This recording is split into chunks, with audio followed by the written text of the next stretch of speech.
وعلیکم ناظرین کرام، آج کی ویڈیو میں قسط نمبر 168 کے بارے میں پہلے تھوڑا سا ریویو ہوگا اور پھر اس کے بعد اگلی قسط میں آنے والی واقعات پر بات ہوگی، جو کہ ناظرین کرام ایک بڑی ہی دھماکے خیز قسط ہونے جا رہی ہے۔ ظاہر سی بات ہے کہ آپ لوگ جان چکے ہوں گے کہ آنے والی قسط میں پرنسس صوفیہ کا کردار آنے والا ہے، تو اس حوالے سے بات کریں گے کہ صوفیہ دوبارہ زندہ کیسے ہوئی اور کمانڈر لوکاس سے صوفیہ کا کیا رشتہ ہے۔ تو ناظرین کرام، اگر پچھلی قسط کا واقعات کے بات کریں تو اب کی بار کی سب سے بڑی اٹریکشن اورحان اور اولوفیرا کی شادی تھی، اور شکر ہے کہ اورحان کی اولوفیرا سے شادی ہو گئی، ورنہ مجھے تو لگ رہا تھا کہ اورحان نے کڈنیپنگ کو اپنا سیکنڈ پروفیشن بنا لینا تھا۔ بیچارے اولوفیرا اتنی بار کڈنیپ ہوئی کہ فاطمہ خاتون کو بھی کہنا پڑ گیا کہ بھائی آپ اولوفیرا کو کتنی بار اغوا کریں گے، لیکن اس تاریخی شادی میں ابھی بھی ایک چیز مسنگ ہے کہ اولوفیرا مسلمان نہیں ہوئی۔ پچھلے سیزن میں اگر یہ شادی دکھائی جاتی تو یونس ایمرے اسے مسلمان کرنے کی وجہ بن سکتے تھے، لیکن اس سیزن میں کوئی بھی مذہبی شخصیت کا کردار موجود نہیں ہے، اور یہ کلث عثمان کی تاریخ میں پہلی بار ہے، کیونکہ نہ تو شیخ ادیبالی ہے اور یونس ایمرے بھی چلے گئے ہیں، تو شاید اولوفیرا کے قبول اسلام کے حوالے سے کوئی نیا سینیریو سامنے لایا جائے گا۔ اور شادی کی یہ سین دیکھتے ہوئے مجھے وہ حدیث یاد آ گئی جس کا مفہوم ہے کہ دو محبت کرنے والے دلوں کو جوڑنے والی چیز نکاح ہے، اور ہمارے ہاں کہا جاتا ہے کہ وہ لڑکا یا لڑکی ایک دوسرے کو پسند کرتے ہیں، اس لیے شادی کرنا چاہتے ہیں، اور اس چیز کو عائب بنا کر پیش کیا جاتا ہے۔ تو کیا آپ لوگ مجھے یہ بتائیں کہ وہاں نکاح کرنا چاہیے جہاں نفرت ہو، اور جبکہ دوسری طرف پسندیدگی فون پر باتیں کرنے، ملاقاتیں کرنے یا دوسرے ناجائز کام کرنے کا نام نہیں ہے، یعنی کہ اس معاملے میں دونوں ہی سائڈز انتہا پر پہنچی ہوئی ہے۔ والدین ابھی تک پرانے دور میں جی رہے ہیں، جبکہ بچے مغربی رنگ میں رنگے جا رہے ہیں۔ ادھر گنجا اپنی بچی کی وفات کے بعد ابھی تک پوسٹ مارٹم ڈپریشن میں مبتلا ہے۔ یہ پوسٹ مارٹم ڈپریشن عورتوں کی ایک بیماری ہے جو کہ عورتوں کو عام طور پر بچے کی پیدائش کے فوراً بعد ہو جاتی ہے،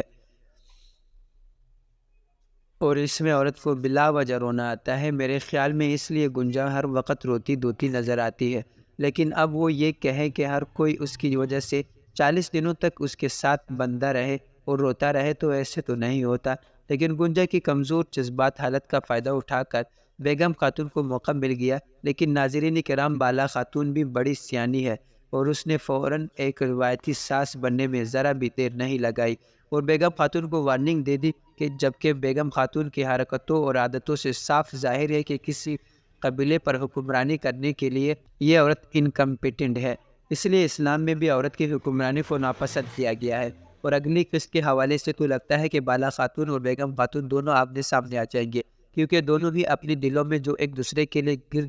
گرد چھپا کر رکھا ہوا ہے اسے ایکسپوز کر دیں گے۔ پچھلی قسط میں ایک بہت اہم سین فاطمہ اور علاؤدین کا تھا، جس میں علاؤدین کہتا ہے کہ ریاست کی خاطر ہر مشکل برداشت کرنی پڑے گی، ریاست ہے تو ہم ہیں۔ یہاں اب ان لوگوں کو سوچنا چاہیے جو کسی بھی موقع پر پاکستان کو برا بھلا کہنے سے نہیں چوکتے۔ ترکی کی تاریخی ڈراموں میں جو شادیاں دکھائی جاتی ہیں ان کے حوالے سے ایک بات میری سمجھ سے باہر ہے کہ ان ڈراموں میں دلہا دلہن جو زیبک ڈانس کرتے ہیں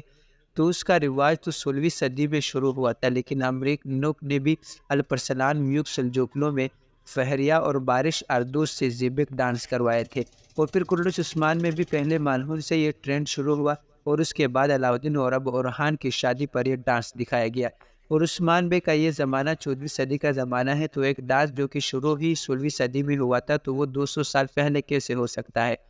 اور اب ناظرین کرام آتے ہیں اگلی قسط کی طرف، جس کے حوالے سے بڑے عرصے بعد محمد بزدیگ نے مداحوں کو اس طرح حیران اور پریشان کر دیا جو وہ پہلے کافی عرصے سے نہیں ہوئے تھے۔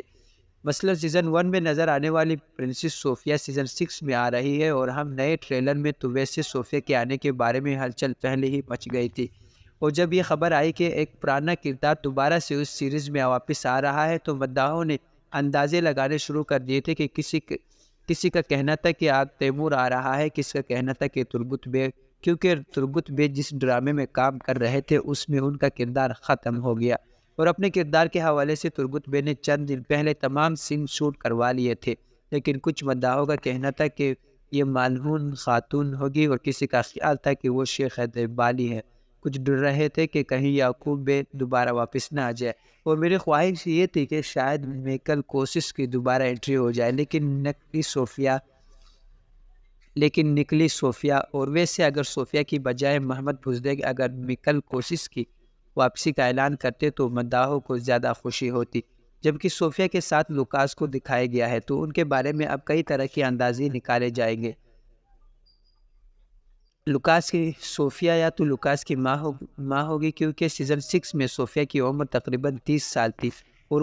اس وقت عثمان بھی 25 سال کے تک تھے، تو اب 30 سال کے گیپ کے بعد عثمان بھی تقریباً 55 سال کے ہیں، تو صوفیہ کو اس وقت کم سے کم 60 سال کا ہونا چاہیے، لیکن اس عمر میں بھی وہ اتنی ایکٹیو ہے کہ لوکاس کے ساتھ تلوار بازی کی پریکٹس کر رہی ہے۔ لیکن سوال یہ ہے کہ صوفیہ کا لوکاس سے کیا رشتہ ہے؟ تو لگتا ہے کہ لوکاس اور صوفیہ یا تو بہن بھائی ہوں گے یا پھر ماں اور بیٹا۔ اگلے قسط کے ٹریلر صوفیہ کی واپسی کے حوالے سے انتہائی دھماکے خیز تھا، اور بے شک صوفیہ کی واپسی نے مداحوں کو چونکا دیا، لیکن صوفیہ کی واپسی ایک ایسا ایونٹ ہے جو کہ مداحوں کی اس سیزن میں دلچسپی بڑھانے اور واقعات کو مزید بڑھانے کا سبب بنے گا، کیونکہ آپ لوگ خود نوٹ کریں کہ سیزن 1 میں عثمان بے کی شادی ہو چکی تھی لیکن بچے نہیں تھے، لیکن اب وہ جوان بچوں کے باپ ہے، اور اس وقت وہ اپنے قبیلے کے سردار بھی نہیں تھے، لیکن اب وہ ایک ریاست کے سربراہ ہے۔ اس کے علاوہ وہ اس وقت ایک درجن کے قریب بازنطینی قلعوں کے مالک بھی ہے۔ اس حساب سے صوفیہ کے مقابلے میں عثمان کی پوزیشن اب زیادہ سٹرونگ ہے، اور مداحوں کو یقیناً اس سین کا انتظار ہوگا جب صوفیہ کا عثمان اور بالا سے اتنے برسوں بعد دوبارہ آمنا سامنا ہوگا، جبکہ صوفیہ کا تو مشن ہی یہی ہوگا کہ بالا اور عثمان سے ان ذلتوں کا بدلہ لیا جائے جو سیزن 1 میں اسے ان دونوں کی طرف سے پہنچی تھی۔ اسی مقصد کے لیے اگلی آنے والی قسط میں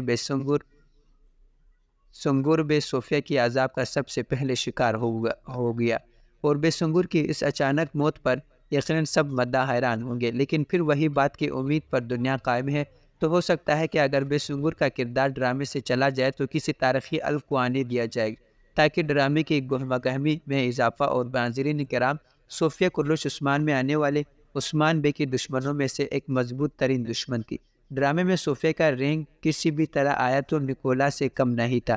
صوفیہ کی واپسی نے واقعی ہلچل مچا دی ہے، لیکن رہا اب ہماری ذہنوں میں آنے والا یہ سوال کہ صوفیہ تو مر گئی تھی تو یہ دوبارہ زندہ کیسی ہو گئی، کیونکہ کم از کم ڈرامے میں تو یہی دکھایا گیا تھا کہ عثمان بے نے تلوار اس کے پیٹ کے آر پار کر دی تھی، تو اب وہ زندہ کیسے ہو گئے؟ تو اس کی واپسی کے حوالے سے سینیریو یہ ہے کہ قسط نمبر 27 میں اس کی رائٹ ہینڈ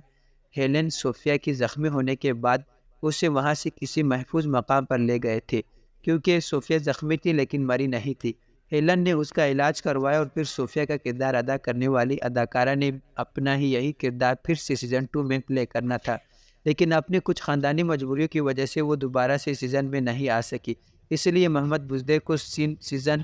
2 میں آیا نکولا کردار لانا پڑا تھا، جو کہ بہرحال صوفیہ سے زیادہ اچھا ویلن ثابت ہوا، اور اپنی لاجواب پرفارمنس کی وجہ سے مداحوں کو آج بھی یاد ہے۔ تو ناظرین کرام، یہ تھی ہمارے آج کی ویڈیو۔ اگلی ویڈیو کے لیے انشاءاللہ کل ملیں گے۔